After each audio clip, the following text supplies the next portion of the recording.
એને આ ભારતીય આશ્રમમાં કબજો કરવામાં કેવો ભૂંડો રોલ ભજવ્યો છે એ તમે પ્રૂફ સાથે જોઈ લો. જય અળકંદી મેરડીમાં. કોઈ નથી એટલે હું તમને આખી સ્ટોરી કહીશ ને કોઈ નથી કબજો કરવામાં આગેવાની. નમસ્કાર દર્શક મિત્રો, આજના એક નવા વિડીયોમાં તમારું સ્વાગત કરીએ છીએ. દર્શક મિત્રો, ભારતીય આશ્રમને લઈને સોશિયલ મીડિયાની અંદર અત્યારે વિવાદ ચાલી રહ્યો છે. ત્યારે તે વિવાદની અંદર મુન્નાભાઈ સોગટ દ્વારા એક વિડીયો અત્યારે સોશિયલ મીડિયામાં વાયરલ કરવામાં આવ્યો છે, જેમાં રામભાઈ છે તેમનું એક કોલ રેકોર્ડિંગ છે તે સંભળાવે છે અને તે કોલ રેકોર્ડિંગમાં શું બોલે છે રામભાઈ ગઢવી તે તમે આગળ વિડીયોમાં જોશો.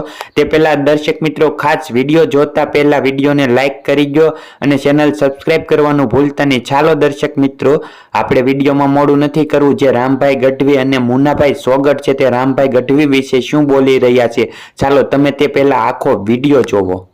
હું મુન્નાભાઈ સોગટ આજે તમને સત્ય વાત જે કરવાની છે પ્રૂફ સાથેની, આ બધા કેદુના પાયા વિહાણો આક્ષેપો કરી રહ્યા છે ને રામભાઈ ગઢવી, જે ભારતીય આશ્રમના હરિયાનંદ બાપુના શેલા કહેવરાવે છે કે હરિયાનંદ બાપુ છે એ મારા ગુરુ છે.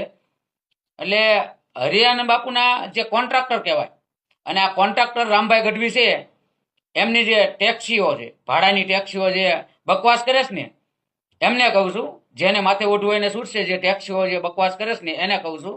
હું નામ કોઈનું લેતો નથી, નામ લઉં તો કોઈથી બીતો નથી, પણ નામ લઈ અને મારા એના પાપ નથી ધોવા. પણ મિત્રો, રામભાઈ ગઢવી છે ને એ કોન્ટ્રાક્ટર છે અને એને આ ભારતીય આશ્રમમાં કબજો કરવામાં કેવો ભૂંડો રોલ ભજવ્યો છે એ તમે પ્રૂફ સાથે જોઈ લો. જય અળકંદી મેરડીમાં.